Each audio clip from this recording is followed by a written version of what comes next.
Welcome back बच्चों।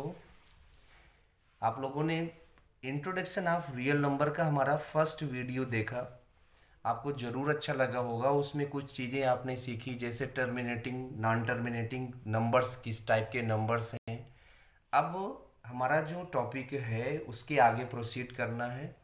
तो इसमें जो सेकेंड थिंग है जिससे रिलेटेड क्वेश्चंस पूछे जाते हैं, ये है यूक्लिड डिवीज़न लेमा। ठीक है। यूक्लिड यूक्लिड एक मैथमेटिशियन का नेम है, तो उन्हीं के नेम से ये डिवीज़न लेमा है, इसको समझना है। हालांकि इस साल ये कोर्स से हटा दिया गया है, बट फर्दर ये काम आ सकता है। थोड़ा सी टर्मोलॉजी हमको इसकी ज़रूरी है सीखनी, इससे रिलेटेड क्वेश्चन पूछे जा सकते हैं। तो देखते हैं यूक्लिड डिवीज़न लेमा क्या है। इसमें से वर्ड यूज़ किया गया लेमा। लेमा क्या होता है? लेमा होता है is a proven statement. Proven statement, बहुत ध्यान से समझिए इसको। कभी कभी बाय डेफिनेशन भी पूछ सकता है, तो ये है स्टेटमेंट। ठीक है। Lemma is a proven statement, यानी एक ऐसा स्टेटमेंट जिसको हम प्रूव नहीं कर सकते हैं, वो ऑलरेडी जस्ट प्रूव्ड है। हमें क्या करना है? इसकी हेल्प से किसी दूसरे स्टेटमेंट को प्रूव कराना होता है। तो यूक्लिड महोदय थे जिन्होंने डिवीज़न का लेमा दिया था। डिवीज़न के लिए एक ऐसा प्रूवन स्टेटमेंट खोजा था। तो इन्होंने क्या बताया था कि हमारे पास अगर दो नंबर हों, ए और बी, ए एंड बी, मान लीजिए ये दो इंटीजर्स हैं। ये क्या है? इंटीजर्स हैं। ठीक है। इंटीजर्स का मतलब हमारे कंप्लीट नंबर है। ये निगेटिव पॉजिटिव से मतलब नहीं है, इंटीजर का इन्हें का सेंस ही है ये। तो ये हमारे कंप्लीट नंबर हैं। अगर हम ए में बी को डिवाइड करें, यानी ए बाई बी करें, तो इसका कुछ ना कुछ आंसर आएगा, वो क्वेश्चंट होगा। मे बी कुछ रिमाइंडर भी बचेगा, तो वो रिमाइंडर आर होगा। तो इसका एक रिप्रेजेंटेशन इन्होंने दिया कि a equal b q plus r होता है। यहाँ पर कुछ चीज़ें बहुत इंपॉर्टेंट हो जाती हैं इस थ्योरम से, या इस लेमा से रिलेटेड, यूक्लिड डिवीजन लेमा से। इसमें आप देख सकते हो कि ए और बी दो कोई भी नंबर्स हैं, इंटीजर्स हैं, जिसमें बी को ए में डिवाइड किया जाता है। तो जब ये डिवाइड किया जाता है तो एक यूनिक इंटीजर क्यू आता है, और के साथ साथ कोई रिमाइंडर बचता है। तो ये एक रिलेशन सेटिस्फाई करता है, जिसको हम यूक्लिड डिवीजन लेमा कहते हैं। और ये है a equal b q plus r. ठीक है। यहाँ पर याद रखने की चीज़ है, बहुत इंपॉर्टेंट चीज़ है, आर जो रिमाइंडर है इसकी वैल्यू, इससे रिलेटेड क्वेश्चन पूछते हैं हमसे कि ये जो आर है इसकी वैल्यू जीरो से इक्वल होती है या जीरो से बड़ी होती है, और लेस देन हमेशा बी रहती है। ध्यान रखना इसकी।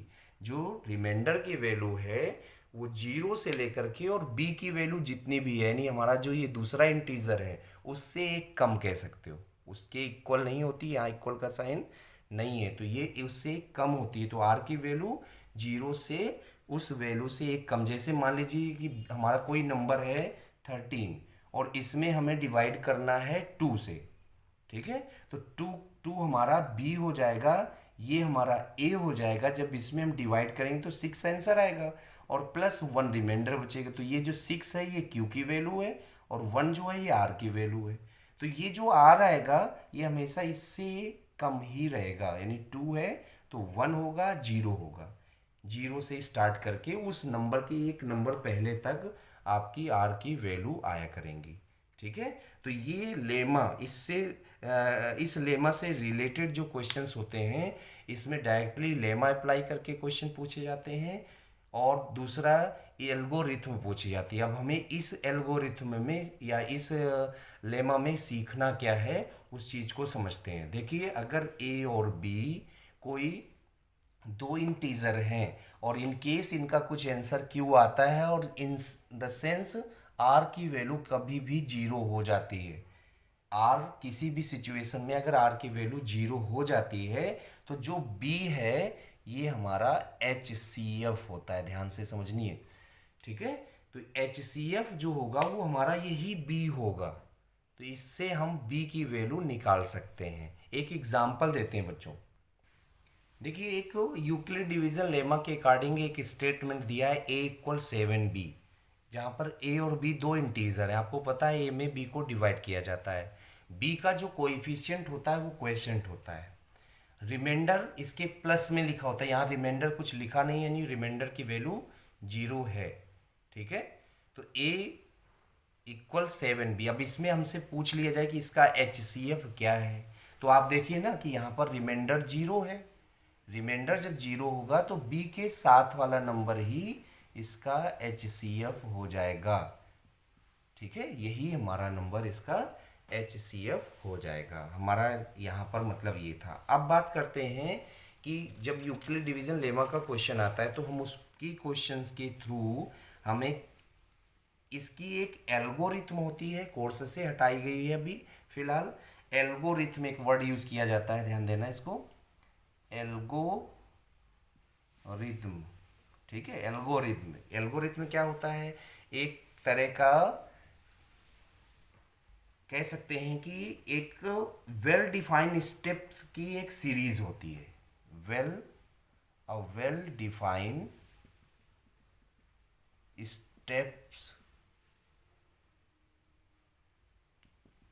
इज अ सीरीज, पहले हम सीरीज लिख देते हैं, is a series of a well defined steps. मतलब कहने का ये हुआ कि एल्गोरिथम में क्या होता है कि जो भी हमें वर्किंग दी जाती है तो उस वर्किंग में जितने भी प्रोसीजर्स होते हैं, जो स्टेप्स होते हैं, उन स्टेप्स को वन बाय वन फॉलो करते हुए अगर हम लिखते हैं, रिप्रेजेंट करते हैं विद लैंग्वेज, तो वो एक हमारी एक तरह की रणनीति होती है उस क्वेश्चन को सॉल्व करने के लिए। तो ये कहलाती है एल्गोरिथम।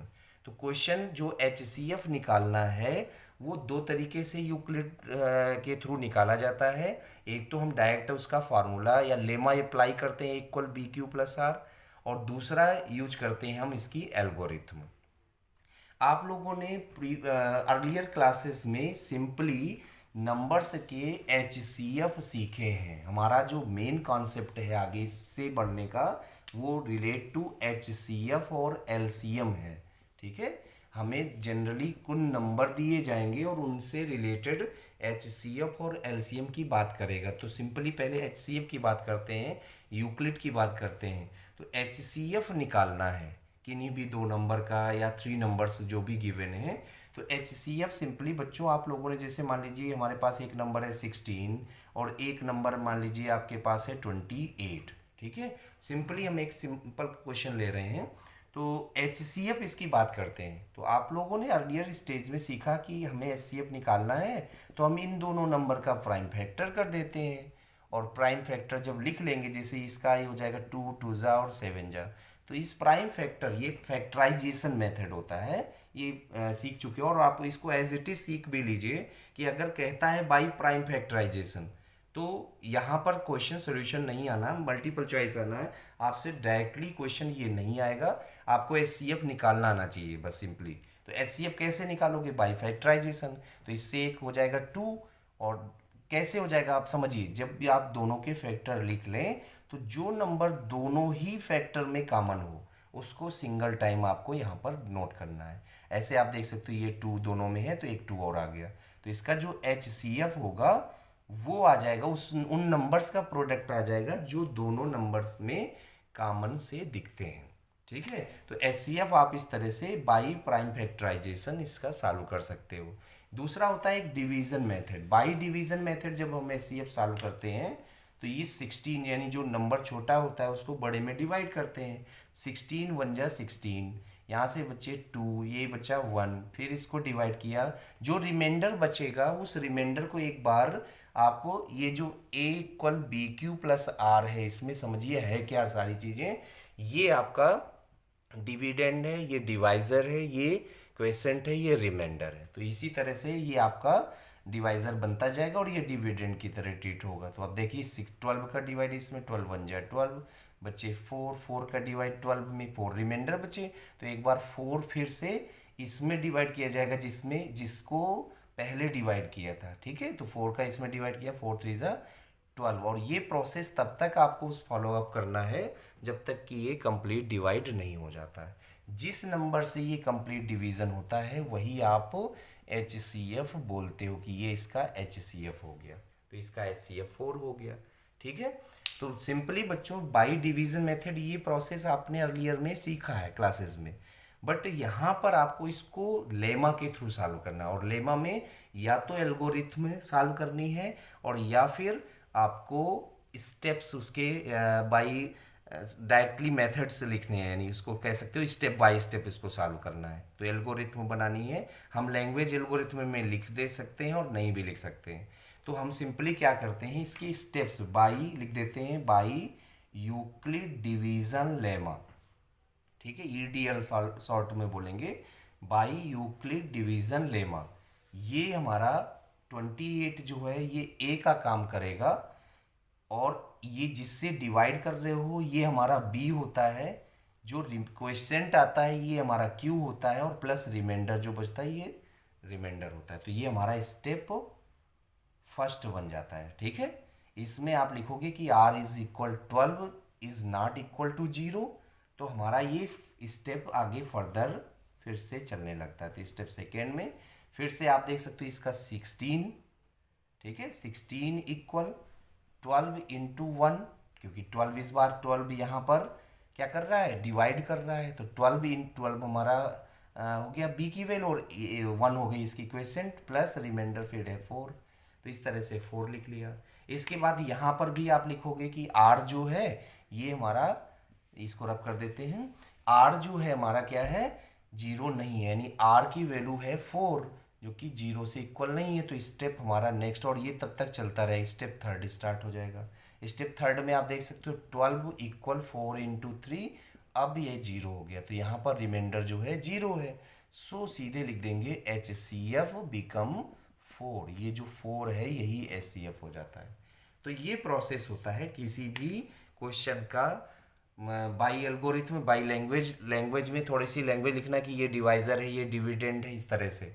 ठीक है, और डायरेक्ट स्टेप्स लिखने तो ये स्टेप्स हैं। यहाँ हमें प्रोसीजर सॉल्व करने का सीखना ही नहीं है, तो हम अब आपको मेनली फोकस करेंगे मल्टीपल चॉइस से रिलेटेड क्वेश्चन। तो ये आप बेसिक इसका फिलहाल थोड़ा सा सीख गए हैं, अब हम इनकी क्वेश्चन से रिलेट करके हम क्वेश्चंस आपको पढ़ाएंगे।